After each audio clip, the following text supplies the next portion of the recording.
ರಾಜ್ಯದಲ್ಲಿ ಮುಂಗಾರು ಮಳೆ ಏನು ಹಿನ್ನೆಲೆ ಆಗಿರುವುದರಿಂದ ನಾವು ರಾಜ್ಯ ಸರ್ಕಾರಕ್ಕೆ ಒಂದು ಮನವಿ ಮಾಡ್ತೀವಿ.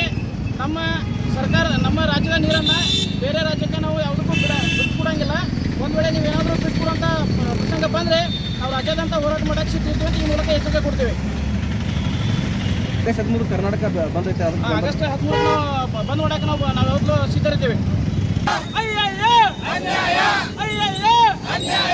ಈಗಾಗಲೇ ಕಳೆದ 3-4 ದಿನಗಳಿಂದ ರಾಜ್ಯಾದ್ಯಂತ ಒಂದು ಕಾವೇರಿ ವಿವಾದ ಹೋರಾಟಗಳ ನಡೀತಾ ಇದ್ದಾವೆ.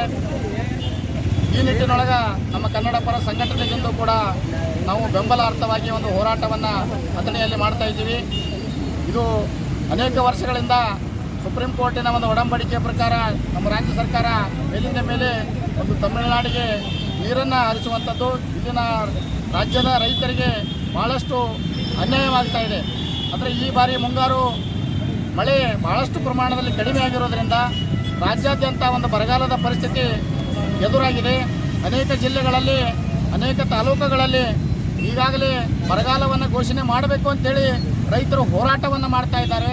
ಇಂಥ ಸಂದರ್ಭದೊಳಗೆ ನಮ್ಮ ರಾಜ್ಯದಲ್ಲಿ ಅಥವಾ ಕಾವೇರಿಯಲ್ಲಿ ಇರ್ತಕ್ಕಂಥ ನದಿ ನೀರನ್ನು ಬೇರೆ ರಾಜ್ಯಕ್ಕೆ ಹರಿಸೋದ್ರಿಂದ ಇಲ್ಲಿನ ರೈತರಿಗೆ ಮತ್ತು ಜನರಿಗೆ ಕುಡಿಯುವ ನೀರಿನ ಒಂದು ಸಮಸ್ಯೆ ಮುಂದಿನ ದಿನಮಾನಗಳಲ್ಲಿ ಭಾಳಷ್ಟು ತಲೆದೋರುವ ಹಿನ್ನೆಲೆ ಒಳಗೆ ರಾಜ್ಯ ಸರ್ಕಾರ ಇದನ್ನು ಗಂಭೀರವಾಗಿ ಪರಿಗಣಿಸಿ ಮುಂದಿನ ದಿನಮಾನಗಳಲ್ಲಿ ಇಲ್ಲಿ ಸಮಸ್ಯೆ ಆಗಲೇ ಬಾರದಂಥ ನಿಟ್ಟಿನೊಳಗೆ ನಮಗೆ ಇರುವಂಥ ನೀರನ್ನು ನಮ್ಮ ಹಕ್ಕನ್ನು ನಮ್ಮ ನೀರನ್ನು ನಾವು ಕಾಪಾಡಿಕೊಳ್ಬೇಕು.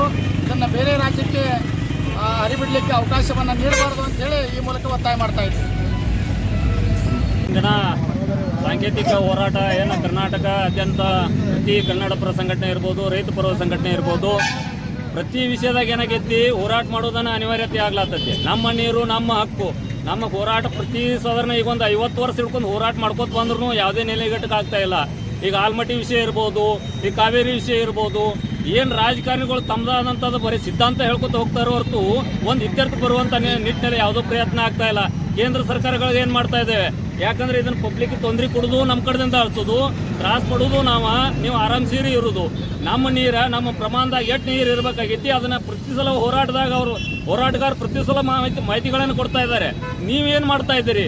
ಮತ್ತೆ ಬಂದು ನಾವು ಕರೆಯೋದು, ಮತ್ತೆ ನಮ್ಮ ತ್ರಾಸನೇ ಹೇಳ್ಕೋದು.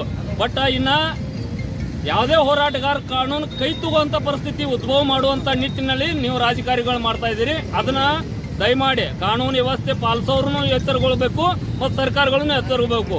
ಸರ್ಕಾರ ನಾಳೆ 13ನೇ ತಾರೀಕು ಏನು ಕರೆದಿದ್ದಾರೆ, ದಯಮಾಡಿ ಏನು ಇದ್ರಾಗ ಯಾವುದೂ ರಾಜಕೀಯನ ಬಿಟ್ಟು ಪಕ್ಷಾತೀತ ನಮ್ಮ ನೆಲ ನಮ್ಮ ಜಲ ನಮ್ಮ ಹಕ್ಕನ್ನಗೋಸ್ಕರ ಹೋರಾಟ ಐತಿ. ದಯಮಾಡಿ ಅಥಣಿ ತಾಲೂಕು ಸಂಪೂರ್ಣ ಅವತ್ತು ಬಂದು ನಾವು ಶಾಂತಿಯುತವಾಗಿ ಮಾಡ್ತೀವಿ. ಅಷ್ಟು ಮೀರಿ ಒಂದು ಸರ್ಕಾರ ಯಾವುದೇ ರೀತಿ ಇತ್ಯರ್ಥಕ್ಕೆ ಬರದೇ ಇದ್ರಂದ್ರೆ ಕಾನೂನು ಕೈ ತಗೊಂಡಿವಪ್ಪ ಅಂದ್ರೆ ಅದಕ್ಕೆಲ್ಲ ಹೊಣೆಗಾರ ಸರ್ಕಾರ ಆಗ್ತೈತಿ, ರಾಜ್ಯ ಮತ್ತು ಕೇಂದ್ರ ಸರ್ಕಾರ ಎರಡೂ ಆಗ್ತೈತಿ ಅಂತ ಈ ಸಂದರ್ಭದಲ್ಲಿ